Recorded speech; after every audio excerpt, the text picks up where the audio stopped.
2 жилийн өмнө хүчгсэн болдоо дүрээрээ байсан гэрлэгийн хамаг биеийн царцах шиг болжээ. Гэрлэгийн гадаадд суралцах хугацаанд дуусч Германаас нисэн эртэл түүний хайртай залуу эрдэнэт тосч авчээ. Энэ үед түүнтэй хамт нэгэн монгол залуу бууж ирсэн. Өнгөрсөн жил суралцах хугацаанд дууссан ч Германд 1 жил ажил хийж байгаад гэрлээтэй танилцж түүнийг буцах болохоор цогтой нутаг үсэж ирсэн болдоо гихч залуу байлаа. Тэгээд тэр гурван машинд суун хотын төв орохоор явах зуур гэрлээ нутад хандаж энэ залуу Германд байхад надад их тусалж дэмжиж байсан миний сайн найз гэж танилцуулжээ. Хэд хоногийн дараа Бата гэрлээд хандан болдоо гээд байгаа тэр залуу чинь арай чамд хайртай юм биш үсттэй гэж хардах маягийн юм ярихад гэрлээ. За юу гэж тийм байх вэ? Тэр чинь зүгээр л миний найз байхгүй юу гэсэн байна. Тэгэхэд Бата эртээд уян тухайгаас наашрах замд тэр залуу нь над руу их л муухай хараад байсан шүү. Тэр лав дотроо намайг үзэн ядаж байсан байх. Тэгэхээр тэр чамд зүгээр минь илттэй гэв. Тэр хоёрын яриа ингэсийгээд өндөрлөв. Гэвч 7 хоногийн дараа болдоо гэрлээр үцтэж би чамд хайртай гэдгийг чи мэдж байсан шүү дээ. Тэгээд яагаад Монголд найз залуутай гэж хэлээгүй юм бэ? Би Германаас ирсэн учраас худлаа хэлсэн. Яг үнэндээ гэвэл би чамайг л дагж ирсэн. Чи намайг Батаг хараад ямар байдалд орсныг мэдээгүй байх. Надад Монголд хийх ажил байхгүй. Хоёулаа Германд очиж сайхан амьдрээ. Би чамд хайртай. Би чамгүйгээр амьд явж чадахгүй гэх мэт юм ярив. Тэгмэгц гэрлээ түүнийг огтоолгүй утсаанд тасалж байгаа. Гэвч болдоо ахин нэрж чи надтай амьдрахгүй би амиа хорлохоос буцахгүй шүү гэсэн байна. Гэрлээ мөн эрс ницаагаад утсаанд таслав. Гэтэл нэг өдөр гэрлээ нэгэн захиа иржээ. Задлж үзвэл чамайгийн захиаг авах үед би аль хэдийнэ хүчгсэн байх болно. Тэглээгээд би чамайг орхихгүй. Заавал эргэж ирнэ. Тэгээд Бата та хоёрын сайхан амьдрахыг чинь ёстой харнаа. Болдоогоос ч гэсэн байлаа. Хэд хоногийн дараа болдоогийн цогцыг нэг орхигдсон байшингаас өөрийгөө боогоод алчсан байдалтай олсон сонссон гэж. Энэ явдлаас 2 жил өнгөрөхөд Бата гэрлээ хоёр хүүхэдтэй болж болдоо гэдэг хүний нэр ор тас мартаад байв. Тэр хоёрын хүүч хэлд орж хөөрдөн хөөрхөн боллоо. Гэтэл нэг өдөр гэрлээ гал тогооныхоо өрөөнд хоолоо хийгээд зогсож байтал хүн нөгөө өрөөндөө ганцаараа ярьж гарав. Тэгснээ бүр хот гинэж хэлжээ. Гэрлээ эхэндээ зураг үзээд байна гэж бодсон ч түүнд нэг л эвгүй санагдаад явчихв. Тэгээд сандраад хүүгийнхээ байсан өрөөнд ортол хүн цонхны хажуу зогсож байв. Цонхыг хэн онгойлгосныг бүү мэдээ. Онгорхоод байв.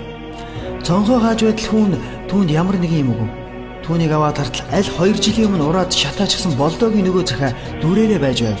Гэтэл хүн энийг ээжтэй битгий өгөөрөөгээд болдааг надад өгсөй гэж хэлэхэд нь гэрлээгийн дотор пал хийгээд яах ч учраа олохоо болж айдас турв. Гэтэл хаалганы хонх дуурч Бата ажилласаа ирлээ. Хоолоо идэж байх зураа гэрлээ саяхан болсон зүйлийн талаар ярьлаа. Түүний яриаг Бата нэлээд сонсож байснаа. За, тийм юм гэж юу байх вэ? Цонх салхин гочхол үсттэй. Бас хүүхэд өдийн насан дээр элдв дими юм чалчхад одоо юу гэх вэ? Гэд нэг хойшосоргүй. Тэр шин гэрлээгийн ойр юр хөрсөн байв. Хин нэгэн түүнийг хаанаас ч юм цоо ширтээд байх шиг санагдаад унтаж чадсангүй. Ийм байдлаар арай гэж өглөө болгож хоёулаа ажилдаа явж хүүгээ дээд давхрынхаа эмээ дээр орхиод явлаа. Гэрлээд үргэлж нэг юм дагаад байх шиг санагдаад зөрж өнгөрсөн хүн бүрийн нүд яг л болдоогийн нүд шиг харагдаад байв.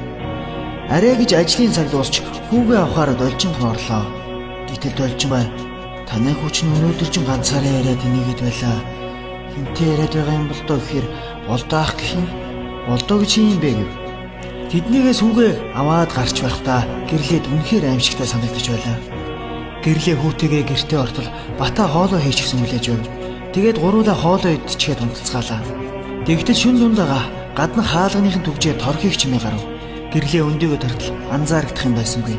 Бата юу ч мэдсэн шинжгүй хөрхрөн унтаж байв. Гэтэл хүн уйлах чимээ нөгөө өрөөнөөс сонсогдлоо. Гэрлээ босч симээрхэн явсаар хүүгийнхээ унтаж байсан өрөөний хаалгыг гаднаас нь чагнуул яа гарахгүй нэгэн эрэгтэй хүн хүүтийн нэр байв. Гэрлээ зориг гаргаж хаалгыг нь онгойлгоход хүүгийнх нь орны хажууд нэг хүн зогсож байснаа түүнийг хараад зогдсов. Сайн харвал 2 жилийн өмнө өчгсөн болдоо дүрээрээ байсан гэрлээгийн хамаг биеийн царцах шиг болжээ.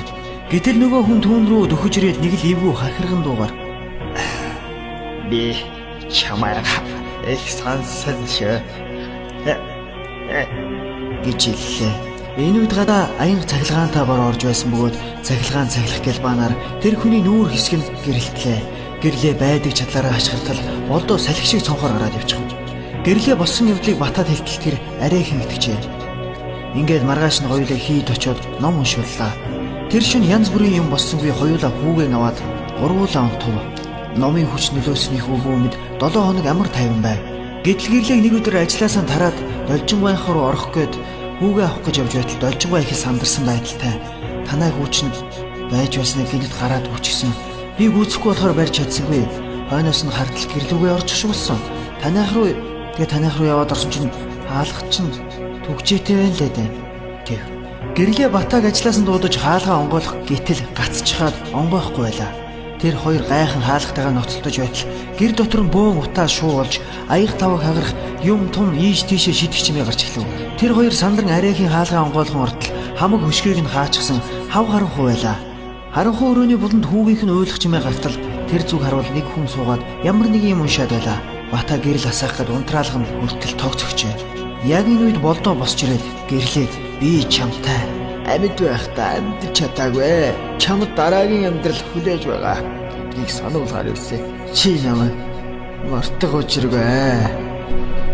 Үүнийг сонсоод гэрлээ олдвол мэдрэл муутай болсон гинэ. Аимшигт түүх дахин давтагдсан.